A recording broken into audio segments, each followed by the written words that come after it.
प्यारे बच्चों, आइए बात करते हैं काइनेटिक एनर्जी ऑफ रोटेशन की।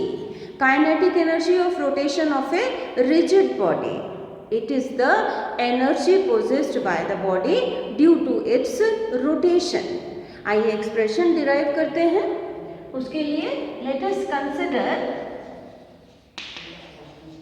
ए rigid body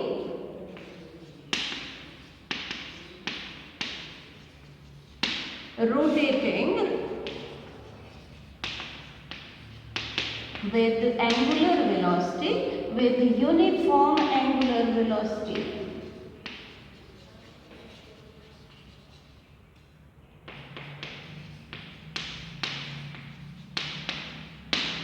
Omega about axis xy, this axis. Let this body is made up of n particles and let m1, m2 and so on mn are the masses of these particles, and let r1, r2 so on rn are the perpendicular distances of these particles from the axis of rotation. Let v1, v2 and so on vn are the linear velocities of these particles. Let us calculate the kinetic energies of these particles. Kinetic energy of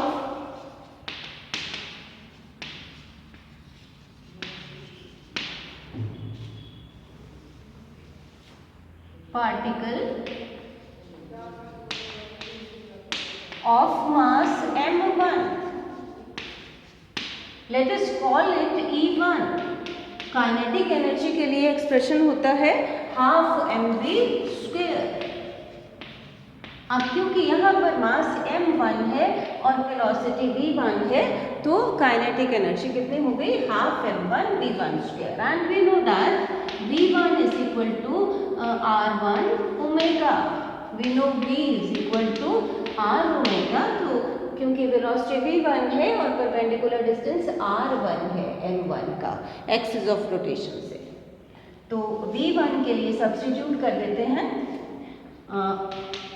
E1 is equal to half m1, v1 की जगह r1 omega इसका square. E1 is equal to half m1 r1 square omega square. इसी तरह से चलिए calculate करते हैं kinetic energy of particle of mass m2। Late us call it E2। तो ये हो जाएगी m2 v2 स्क्वायर, और यहाँ v2 is equal to r2 omega. तो हमारे पास E2 कितना आ जाएगा? हाफ m2 v2 की जगह रख दें r2 ओमेगा और इसका square equal to half m2 r2 square omega square. Let us now find out kinetic energy of particle of mass mn. ये हो जाएगी En is equal to half mn rn square omega square. Let us now find out the total kinetic energy.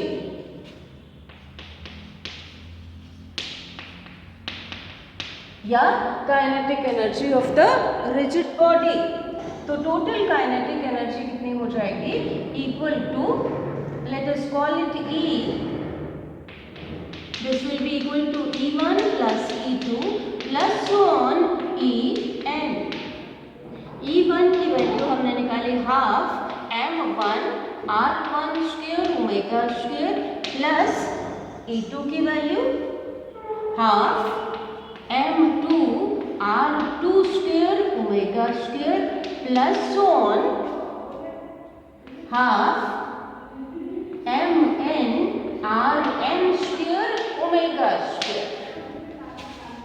E equal to half common ले लेते हैं m1 r1 square omega square को भी common ले लेंगे m2r2 square plus on mn square और ये omega square.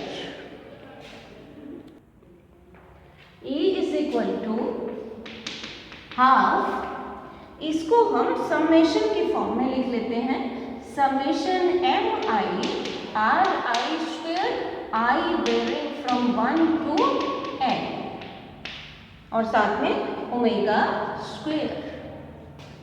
E equal to half, ये जो है this is the moment of inertia of the body about the axis of rotation. इसको हम लिखते हैं I इंटू ये omega square. So I is equal to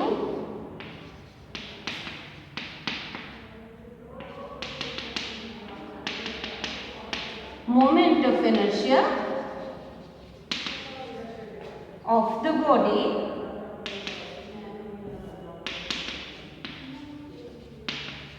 about the axis of rotation. Moment of inertia depends upon mass of the body, distribution of mass about the axis of rotation. It depends upon the position and orientation of the axis of rotation, and it depends upon shape and size of the body. Well, अगर ये जो particles हैं, masses हैं, ये concentrated होंगे axis के पास, तो moment of inertia कम होगा, क्योंकि क्या है moment of inertia? Mass into square of the perpendicular distance of the mass from the axis of rotation. अगर ये पार्टिकल्स दूर होंगे तो मोमेंट ऑफ इनर्शिया ज़्यादा होगा। तो हमारे पास ये आ गई total kinetic energy of rotation. चलिए इसको कंपेयर करते हैं काइनेटिक एनर्जी ऑफ ट्रांसलेशन से। वो क्या होती है? Half M V square. यहाँ से क्लियर है कि moment of inertia plays the same role in rotatory motion as mass does in linear motion. Moment of inertia corresponds to mass and angular velocity, it corresponds to linear velocity in linear motion. चलिए यहाँ से moment of inertia को define करते हैं।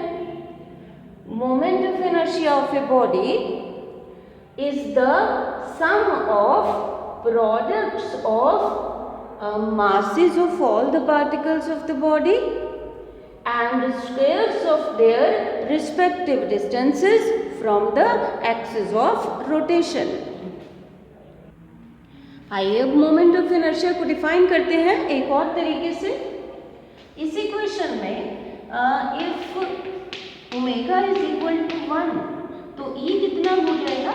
Half I into 1 x square. So E is equal to this 2E is equal to I or I is equal to 2E. So moment of inertia of a body about an axis is numerically equal to twice the kinetic energy of rotation when the body is rotating with a unit angular velocity. चलिए एक numerical try करते हैं।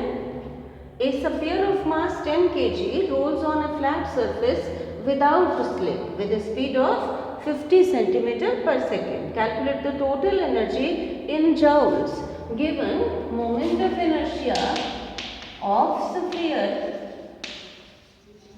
about its diameter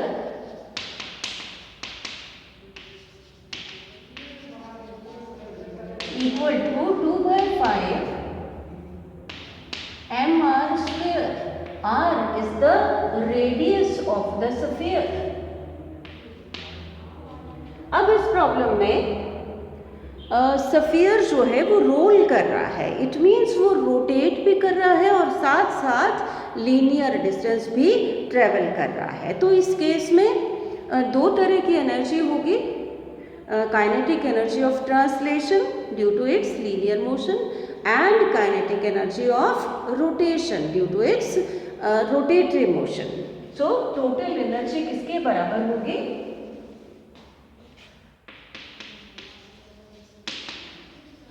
total energy of sphere is equal to kinetic energy of translation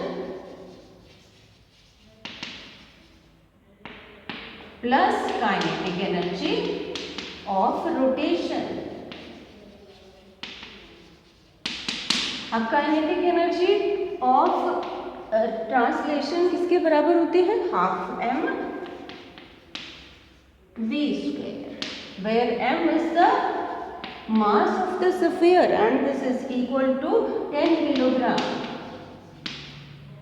V is the linear velocity of the center of gravity of the sphere and this is equal to 50 centimeter per second.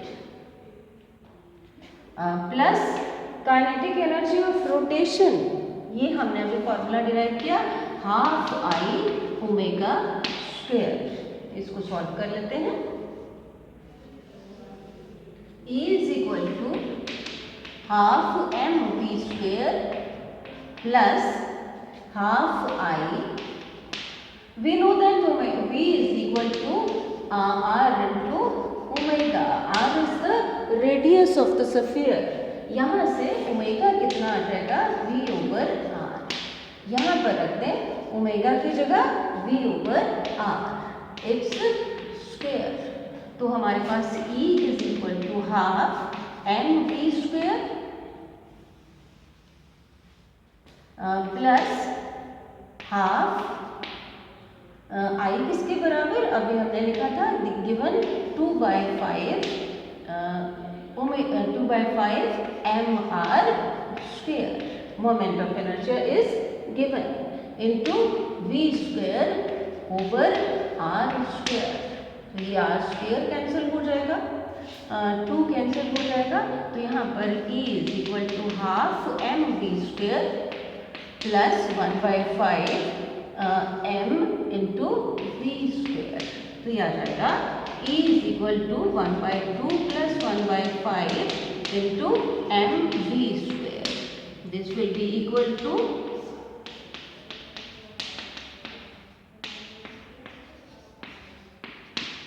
चलिए value substitute कर देते हैं इनमें. E is equal to 7/10. M is 10 kilogram into V. V is 50 centimeter per second. इसको convert कर लें metre पर second में, क्योंकि टोटल एनर्जी कैलकुलेट करनी है SI यूनिट्स में, जाउल्स में. 50 over 100 मीटर पर सेकेंड. 1/2 मीटर पर सेकेंड. तो यहाँ पर 1/2 ऊपर हमारा आ रहा है V स्क्वेयर, V का square. E is equal to 7